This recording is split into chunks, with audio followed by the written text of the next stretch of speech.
추운 겨울을 이겨낸 모든 생명 있는 것들, 이제 새싹을 내미는 3월입니다. 계절적으로도 그렇고 또 학생들의 입학과 신학기, 결혼이나 이사, 직장 첫 출근, 이런 인생의 새로운 분기점에서는 일이 가장 많은 달이 3월이기 때문에 3월은 새로움이란 이미지가 제일 잘 어울리는 그런 달입니다. 그래서 3월이 오면 정말 왠지 가슴이 뜁니다. 특별히 교회로서도 사랑방 모임, 성장반, 제자반, 훈련사역, 예사본과 같은 섬김사역들, 모든 사역들이 새롭게 시작되는 그런 달이기 때문에 더욱 그런 마음이 듭니다. 3월 들어서면서 제자훈련을 신청하신 한 분이 저에게 이렇게 문자를 보냈습니다. 제자훈련 개강, 그동안 몸도 쉬고 내 영혼도 쉰 것 같은데 완전히 리셋하고 다시 출발하겠습니다. 제가 그 문자를 받고 참 기뻤습니다. 새로운 기대감이 들떠 있구나, 정말 새롭게 은혜 받을 준비를 하고 있으시구나, 그걸 느끼면서 마음에 얼마나 기쁨이 왔는지 모릅니다. 이제 3월 첫 주, 이 새봄에 새로운 삶의 지경 속에 들어간 그런 분들도 아마 이 자리에 있으실 것입니다. 또 자녀들을 그렇게 보고 있는 분들도 있으실 거고요. 또 교회로서는 모든 사역이 새롭게 열리고 출발을 합니다. 특별히 광고 드린 대로 그동안 한 2년 동안 드리고 싶어도 드리지 못했던 수요 정오 예배를 다시 재개하는 것 계속해서 준비하면서 기도하는 가운데 하나님께서 주시는 기쁨이 참 컸습니다. 자, 이런 상황 속에 있는 우리들 향해서 하나님께서 어떤 자세를, 이 새로움을 경험하는 이 상황 속에서 어떤 자세를 요청하시고 또 어떻게 우리는 새롭게 주어진 이 길을 힘있게 걸어가는데 하나님이 어떤 방식으로 격려하실까, 오늘 말씀을 통해서 같이 한번 확인해 보기를 원합니다. 본문 9절 다시 한번 보실까요? 본문 9절 보면 우리가 선을 행하되 낙심하지 말지니 포기하지 않으면 때가 이름에 거두리라 그랬습니다. 포기하지 아니하면, 이 말씀에 좀 주목을 해 보십시오. 원래 이 단어는 우리가 과거에 읽었던 개역성경, 우리는 지금 개역 개정성경판을 보고 있는데 개역성경을 보면 피곤하지 아니하면 이렇게 번역되어 있습니다. 포기하지 않으면, 이거를 피곤하지 아니하면, 옛날 성경은 그렇게 번역을 했습니다. 헬라어 성경을 보면 이 포기하다, 피곤하다로 번역된 이 헬라어 단어에 에크루오라는 동사가 사용되고 있습니다. 에크루오. 이 단어는 이 바깥으로라는 의미의 에크라는 전치사하고 단단히 묶어놓고 정돈해 두었던 것을 느슨하게 풀어놓는다, 그런 의미를 가진 루오라는 동사가 합쳐서 에크루오, 이렇게 표현되어 있는 겁니다. 근데 이 에크루오가 사용된 문장들 속에서 이 단어가 사용된 의미를 그대로 직역하면 사실은 이런 뜻입니다. 허리에 차고 있던 허리띠를 풀어놓는다, 그런 의미예요. 허리에 차고 있던, 단단하게 차고 있던 허리띠를 풀어놓는다. 지금 우크라이나에서 전쟁이 한창이기 때문에 우리가 이것을 위해서 더 많이 기도하고 또 도울 수 있으면 도와야 될 텐데요, 이 군인들이 지금 전쟁 속에 있지 않습니까? 이 군인들이 무장하고 있던 허리띠를 푼다는 것은 어떤 의미이겠습니까? 무엇인가 마음이 뺏기고 나른해지고 나약해진 그런 상태를 의미할 것입니다. 힘있게 과업수행을 못하는 상태, 그런 걸 의미하겠죠. 그러니까 느슨하고 해이해져 가지고 군인의 사명인 이 전쟁을 포기한다, 그런 의미입니다, 군인으로 말하면. 그래서 오늘 본문은 이 에크루오를 포기한다, 그렇게 번역하고 있습니다. 그런데 본문 9절 다시 한번 보시면 사도 바울은 이런 상태는 절대로 허용해서는 안 된다, 그렇게 말합니다. 허용해서는 안 된다. 쉽게 포기하고 낙심한다는 거, 루즈해진다, 우리 그런 표현을 쓰죠. 그렇게 하는 것은 하나님의 자녀들이 가진 그 사전 속에는 없는 단어여야 한다, 그렇게 지금 말하고 있습니다. 그래서 바울은 포기하지 않고 낙심하지 않으면서 성령을 따라 행하면 때가 이르면, 때가 오면 마침내 반드시 거두는 기쁨을 누리게 될 것이다, 그렇게 격려를 하고 있습니다. 그러나 그 반대로 포기하고 낙심해버리면 모든 것을 결산할 그때에 육체의 소욕을 따라 행동했기 때문에 허망한 결과를 맞이하게 될 것이다.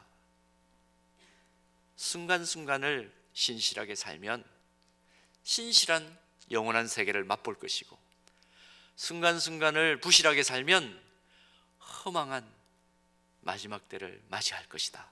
그렇게 우리에게 교훈을 합니다. 자, 이 말씀을 근거로 해서 교회적으로 모든 사역이 새롭게 시작되고 또 개인적으로도 새로운 환경 속에 들어가서 한 번도 가보지 않은 길을 우리가 걸어가는 이 3월을 맞이했는데, 이 시점에서 과연 구체적으로 우리는 어떻게 신앙인으로서 이 새로운 길을 걸어가야 할까? 오늘 본문을 통해서 두 가지 교훈을 받기 원합니다. 첫 번째는 새로운 길, 믿음의 사람들과 함께 걸어가야 한다는 겁니다. 함께 걸어간다. 좀 더 정확하게 표현하면 믿음의 동역자들과 믿음의 동지들과 더불어 기뻐하며 함께 즐거워하면서 새로운 길을 걸어가는 것 필요하다는 것입니다. 우리가 성숙한 신앙생활을 한다. 가장 큰 증거로 나타나는 것이 뭘까? 교회 공동체 안에서 함께 더불어 만나고 함께 기뻐하고 즐거워하면서 신앙생활을 하는 것이 성숙한 신앙생활을 하는 가장 큰 표징입니다. 본문 6절 말씀을 보십시오. 이렇게 표현을 했습니다. 가르침을 받는 자는 말씀을 가르치는 자와 모든 좋은 것을 어떻게 하라? 함께 하라 그랬습니다. 이 말씀은 우리가 조금 호도하기도 하지요. 말씀의 가르침을 받는 사람들이 가르치는 교역자들이나 교사들에게 좋은 것을 갖다 주어야 한다. 물론 이런 의미도 있습니다. 근데 이런 의미를 가진 것은 아닙니다. 이런 의미가 전혀 없는 것은 아니지만, 이 말씀이 가지는 본래적인 의미는 은혜를 서로 공유하라는 의미입니다. 하나님께서 특별하게 허락해 주시는 은혜를 서로 공유하라. 그러니까 본문 6절 말씀 다시 정리하면 이런 말이죠. 믿음의 여정을 함께 걸어가는 믿음의 사람들과 하나님의 말씀을 부지런히 듣고 배우는 가운데 혼자서만 기뻐하고 성장하는 것으로 그치지 말고, 그 과정에서 얻게 된 좋은 것들, 하나님이 허락하신 은혜들이 있다면 그것을 함께 기뻐하고 즐기고 나누라는 것입니다. 공동체 발전 용어 중에 집단지성이라는 말이 참 많이 활용됩니다. 집단지성 이런 말을 우리가 많이 듣는데요, 개미들이 일하는 방식을 관찰하고 나온 그런 말입니다. 한두 마리의 슈퍼 천재 개미보다도 수십, 수백, 수천 마리의 개미들이 협력과 공동작업을 통해서 문제를 해결하고 목적을 달성하는 것을 보고, 이것을 공동체 발전 원리로 적용한 용어가 집단지성이라는 용어입니다. 다수의 사람들이 자신의 그 지적 능력을 가지고 또 은사들을 가지고 서로 협력하고 소통해서 얻어내는 결과와 능력이 집단지성이에요. 실제로 집단지성이 활용되고 있는 상황 속에 뛰어들어가 보면 자신의 방법이나 이해만 고집하지 않고 누군가가 제안한 어떤 지식에 대한 융통성 있는 이해를 바탕으로 아주 창의적인 결론을 도출하고 또 새로운 목적지에 도착하는 아름다운 열매를 맺는 그런 작업을 계속해 나가는 것을 볼 수가 있습니다. 특별히 요즘 미디어를 연구하는 학자들은 온라인 상황이 점점 좋아지면 좋아질수록 언제 어디서나 다양한 사람들과 전문가들을 통해서 지속적으로 가치가 부여되고 실시간으로 조정되는 이 집단지성이 우리 사회를 끌고 가는 주된 흐름이 될 것이다. 이견이 없습니다. 집단지성의 중요성을 계속해서 말합니다. 그래서 독불장군은 이젠 존재하지 않는다, 그렇게 얘기를 합니다. 정보를 독점하는 사람 이제는 있을 수가 없죠. 그런 점에서 우리의 신앙세계를 다시 한번 보는 것입니다. 신앙세계도 따지고 보면 마찬가지다, 그 얘기죠. 본문 6절 말씀 보면 2000년 전에 이미 초대교회 공동체 내에 이 집단지성이 활발하게 활용돼 가지고 받은 은혜를 나누는 그런 공동체였다. 여러분들도 그렇게 사십시오. 바울이 오늘 우리에게 그렇게 권면하죠. 여러분, 실제로 사도행전 2장 44절에서 47절 말씀 보면 초대교회 공동체 내에서 모일 때마다 진행된 집단지성을 통한 동반성장과 또 성숙의 모습을 이렇게 증언합니다. 사도행전 2장 44절 말씀, 믿는 사람이 다 함께 있어 모든 물건을 서로 통용하고 또 재산과 소유를 팔아 각 사람의 필요를 따라 나눠주며 날마다 마음을 같이하여 성전에 모이기를 힘쓰고 집에서 떡을 떼며 기쁨과 순전한 마음으로 음식을 먹고 하나님을 찬미하며 또 온 백성에게 칭송을 받으니 주께서 구원받는 사람을 날마다 더하게 하시니라. 모일 때마다 모임에 힘쓰면서 모임을 피하지 않고 할 수 있다면 선택지가 주어졌을 때 선택할 수 있는 상황이 주어졌을 때 모여야 될 것이냐 말아야 될 것이냐 그런 어떤 상황이 주어졌을 때 모이기를 힘쓰면서 모일 때마다 물질적으로 유복한 지체들과 힘든 지체들이 서로의 필요를 자연스럽게 섬겨주고 또 섬김을 받는 유무상통의 은혜가 있는 공동체, 초대 예루살렘 교회에서 우리가 그 모습을 볼 수 있습니다. 단순히 물질적인 것만 아니었어요. 영적으로 조금 더 깊이가 있고 단련된 지체는 좀 더 연약한 지체를 붙들어주고 섬기고 또 연약한 지체들은 영적 공동체를 통해서 자신의 부족한 것과 어려운 부분을 공급받고 새 힘을 늘 얻는 곳이 초대 예루살렘 교회였다. 그 결과 어떤 일이 벌어졌는가? 2장 47절은 우리에게 이렇게 증언해 줍니다. 하나님을 찬미하며 또 온 백성에게 칭송을 받으니 주께서 구원받는 사람을 날마다 더하게 하시니라. 여러분, 이런 공동체 꿈꾸고 싶지 않습니까? 이런 공동체를 꿈꾸면서 오늘 우리 모든 예배자들이 이 자리에 있는 줄 믿습니다. 주변의 모든 사람들에게 칭찬받는 공동체가 되었다. 이 구절을 과거의 개역 성경은 좋은 소문이 났다 그렇게 번역을 했습니다. 삶 속에 아픔이 있고 눈물 나는 일을 만나고 뭔가 부족하고 또 상황 속에서 어떤 안타깝게도 부서진 것을 경험하는 그런 사람들이 예루살렘 교회라는 곳에 들어가기만 하면 삶 속에서 얻어진 좋은 것을 함께 나누는 것에 익숙한 성도들 때문에 회복되고 치유되고 부족한 것이 채워지고 온전해지는 은혜를 날이면 날마다 경험했다는 겁니다. 그러니까 주변에 믿지 않는 사람들도 삶 속에 무슨 문제를 안고 있는 사람이 보이기만 하면 이렇게 말했다는 거죠.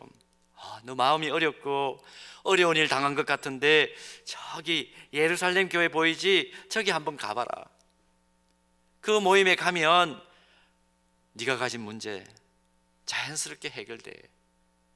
소문을 들었는데 거기 가면 문제를 가진 사람들이 가기만 하면 문제가 해결됐다는 그런 좋은 소문이 들리더라. 너도 한번 가봐. 그렇게 권면을 해 주었다는 거죠. 여러분, 그 결과가 어떻게 나타났을까요? 새롭게 예수 믿겠다고, 새롭게 나도 교회의 구성원이 되겠다고 날이면 날마다 초대교회 안으로 새로운 영혼들이 들어오는 놀라운 역사가 나타났다. 그게 초대교회 예루살렘 교회가 우리에게 증언하는 사도행전 2장 47절의 말씀입니다. 사랑하는 여러분, 그동안 서현교회가 코로나19 이 어려운 상황 속에 이제 만 2년이 진짜 지난 것이죠. 제가 목회서 신성글 이렇게 다시 한번 앞에 거를 돌아보니까 3월 1일 날 당회가 모여가지고 3월 첫 주일부터 우리가 함께 모이질 못합니다. 예배 필수요만 모이겠습니다. 그 목회서신을 제가 보냈더라고요. 3월 첫 주일은 어떤 면에서는 역사적으로 정말 잊혀지지 못할 날, 잊을 수 없는 그런 주일이죠. 3월 첫 주일은. 그 어려운 상황 속에서 우리가 만 2년을 지금 지나고 있습니다. 그 과정 속에서 그래도 감사한 것은 하나님께서 새 생명의 열매를 계속해서 맺을 수 있도록 새로운 영혼을 우리에게 보내주셨어요. 그런데 오늘 첫 주일 말씀을 준비하면서 제 마음속에 그런 기도가 있었습니다. 하나님, 2022년 금년 한 해 우리 교회 더 성장하고 더 부흥하고 싶습니다. 그런 은혜를 주십시오. 그런 은혜를 주십시오. 여러분, 교회는 생명체이기 때문에 생명체의 건강의 특징이 무엇입니까? 계속해서 자라는 것입니다. 자람이 정지된 생명체는 건강한 거 아니죠. 건강한 생명체는 자라게 되어 있습니다. 그러므로 성장하고 부흥하는 것 절대적으로 있어야 합니다. 갑자기 제가 성장을 이야기하고 부흥을 이야기하니까 야, 이제 3월부터 열심히 전도하자는 이야기를 하려고 하는구나, 그렇게 생각하실지 모르겠습니다. 그러나 저는 비정상적인 방법을 동원해서라도 교회가 양적으로 부흥만 되면 된다, 그걸 강조하는 교회 성장 지상주의는 아닙니다. 저의 사역 철학은 절대로 그렇지 않습니다. 거품 성장 안 됩니다. 허세, 허수, 허상을 쫓는 그 성장을 지금 이야기하는 것 아닙니다. 성경적인 부흥, 진정한 성장을 이야기하는 거죠. 그러면 진정한 성장, 성경적인 부흥은 어떤 부흥이요, 어떤 성장입니까? 교회가 먼저 건강해져야 한다는 것입니다. 초대교회처럼 주변에 좋은 소문이 나고 칭찬받는 교회가 되는 것 중요하다는 것입니다. 인간적인 수단과 방법은 내려놓고 성경이 기록된 대로 유무상통하는 은혜가 우리 서영교회 안에 일어나면 됩니다. 물질적인 나눔은 기초고요, 영적으로 조금 더 깊이가 있고 단련된 지체들은 조금 연약한 지체를 붙들어주고 섬기고, 연약한 지체들은 영적 공동체를 통해서 자신의 부족한 것과 어려운 부분을 항상 공급받아 새 힘을 얻는 공동체, 그 건강한 영적 공동체입니다.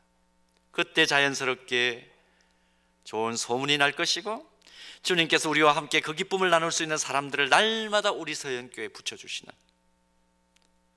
성경적인 부흥의 역사가 일어나게 될 줄로 믿습니다. 그러므로 중요한 것은 우리 교회가 예수 믿지 않는 사람들에게도 칭찬받는 공동체가 되는 것, 이거 중요합니다.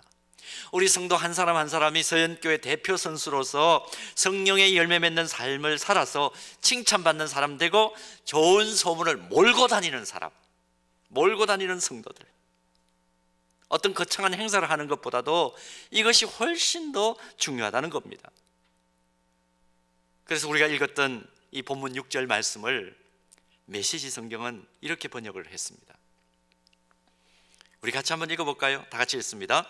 여러분이 스스로 설 수 있을 만큼 성숙해진 것은 훈련을 받았기 때문인데, 여러분은 훈련을 시킨 사람들과 넉넉한 마음으로 삶을 공유해야 합니다. 여러분이 소유한 것이든 경험한 것이든 온갖 좋은 것을 함께 나누어야 합니다.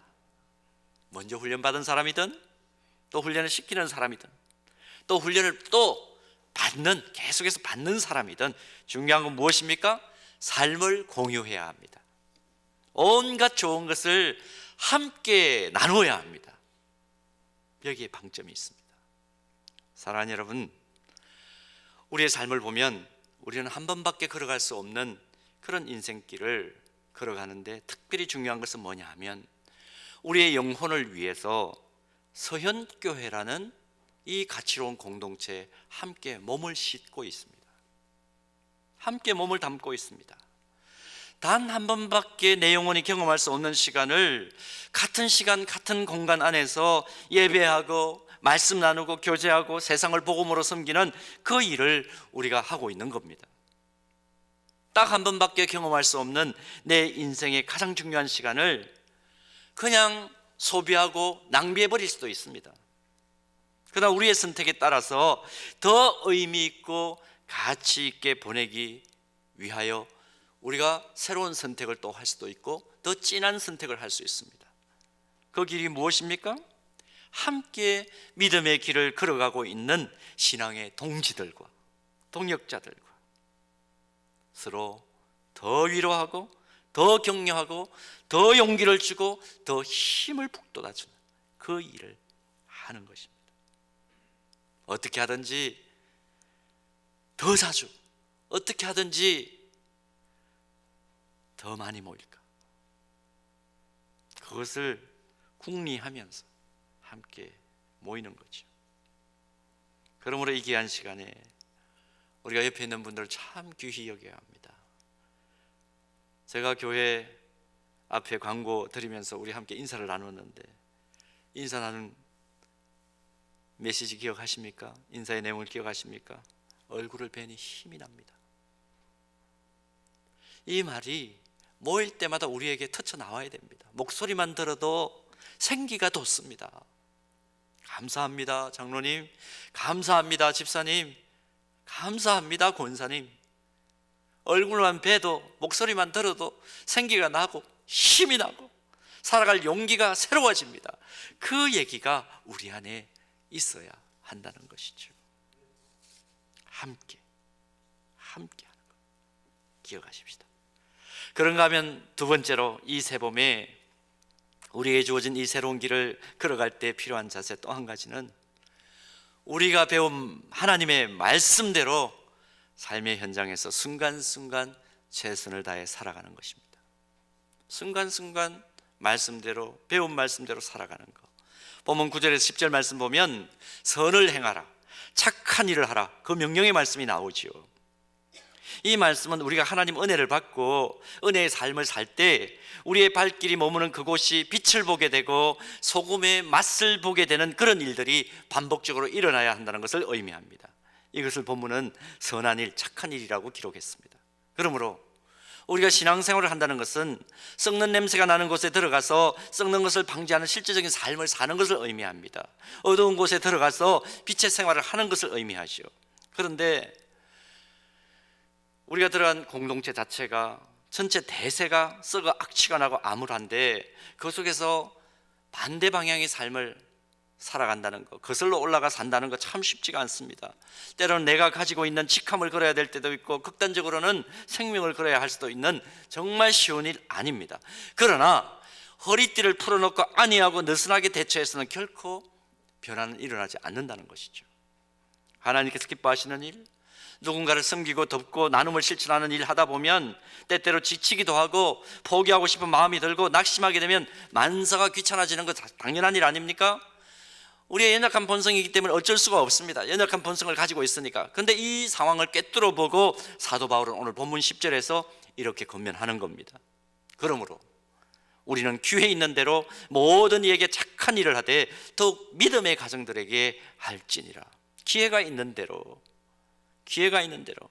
이 말을 다른 번역 성경은 이렇게 표현을 했습니다. 기회가 있을 동안에, 그렇게 번역을 했습니다. 저는 이 번역이 더 마음에 와닿습니다. 기회가 있는 대로, 기회가 있을 동안에 우리에게 호흡이 있고 건강이 허락하는 그 동안은 선하고 착한 일을 할 수 있는 기회의 시간이라는 말입니다. 같은 맥락에서 요한복음 9장 4절에서 예수님께서 우리를 향해 부탁하시는 말씀 있지 않습니까? 때가 아직 낮음에 나를 보내신 이의 일을 우리가 하여야 하리라. 밤이 오리니 그때는 아무도 일할 수 없느니라. 제가 옥하는 목사님께 여러 가지 얘기를 들었지만 생생하게 기억나는 아주 중요하게 몇 가지 마음속에 담고 있는 아주 중요한 경구들이 몇 가지 있어요. 그 중에 한 가지가 뭐냐 하면, 야, 이 목사, 죄 짓는 일 아니면 뭐든지 열심히 하자. 정신을 번쩍 나게 하는 말입니다. 제가 우리 부교육자들에게 그렇게 얘기 많이 합니다. 여러분, 우리 죄 짓는 일 아니면 뭐든지 열심히 해봅시다. 뭐든지 좀 열심히 해봅시다. 근데 실제적으로 그렇게 움직여가는 교육자들을 볼 때 정말 사랑스러워요. 정말 사랑스럽습니다. 아무것도 할 수 없는 어두운 밤이 오기 전에 악한 세상 속에서 아무리 포기하고 싶고 낙심하고 싶은 상황이 우리를 둘러싸도 한 손에는 복음 들고 한 손에는 하나님께서 우리에게 허락하신 은사와 전문성을 가지고 하나님께 받은 은혜를 나누고 선한 일에 앞장서는 거, 이거 성숙한 그리스도인의 본분이어야 한다는 겁니다. 초대교회 역사를 보면요, 교회의 신자 되기가 정말 까다롭고 힘들었습니다. 불친절하고 불편했어요. 아주 불편했어요. 실례로 가난한 자를 돌보는지 병든 자를 방문하는지 나그네를 대접하고 원수를 용서했는지 이거를 먼저 체크를 했습니다. 그런 적이 있습니까? 얘기해 보십시오. 실제적으로 얘기해 보십시오. 체크를 합니다. 그리고 본인뿐만 아니라 본인이 얘기했다고 그걸 그냥 그대로 받아들이는 것이 아니고 가족이나 친구나 그를 잘 아는 제3자인 이웃들에게 확인을 했습니다. 그러고 난 뒤에 교회 안으로 허입을 했어요. 시간도 꽤 걸렸습니다. 3년 동안 성경이나 신앙 문답이나 교리를 훈련받았습니다. 요즘 형편에서는 아예 숫제 믿지 말라는 얘기죠. 믿지 마라, 그 얘기가 똑같습니다. 이렇게 예수 믿는 것이 힘든데 누가 예수를 믿을까요? 2000년 전에 예수 그리스도를 믿는다는 것은, 예수 그리스도를 주로 인정한다는 것은 사회적 불일치를 각오하는 일 아닙니까? 황제가 신인데 그 상황 속에서 예수가 신이다, 그걸 인정하는 것은 사회적 불일치를 각오하는 일이었습니다. 물질과 권력에서 멀어지고 관계는 단절되고 소외당하기 일쑤이고 목숨까지 내놓아야 하는 그런 상황이 순간순간 일어나는 일들이었습니다. 형틀의 상징인 십자가에 달린, 그래서 어이없이 세상을 떠난 예수의 제자가 되는 것이 어떤 의미였겠습니까? 예수와 함께 죽으러 가는 길이죠. 이 믿기지 않는 과정들을 그런데 초대교회 성도들은 통과하고 성도가 되었습니다. 그런데 더 믿기지 않는 것은 뭐냐 하면, 교회가 이렇게 무리하게 요구를 하는데도 불구하고 갈수록 기독교인이 늘어났다는 것입니다. 기록을 보면 주 4세기 초까지 기독교는 매 10년마다 평균 40%씩 성장을 했습니다. 로마 제국의 인구 가운데 10%에 육박하는 그런 교세를 가졌습니다. 무서운 기세죠.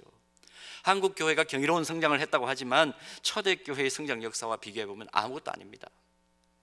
어떻게 이런 일이 일어날 수 있었을까요? 대답은 이것입니다. 먼저 믿은 사람들이 믿는 대로 행동했기 때문입니다.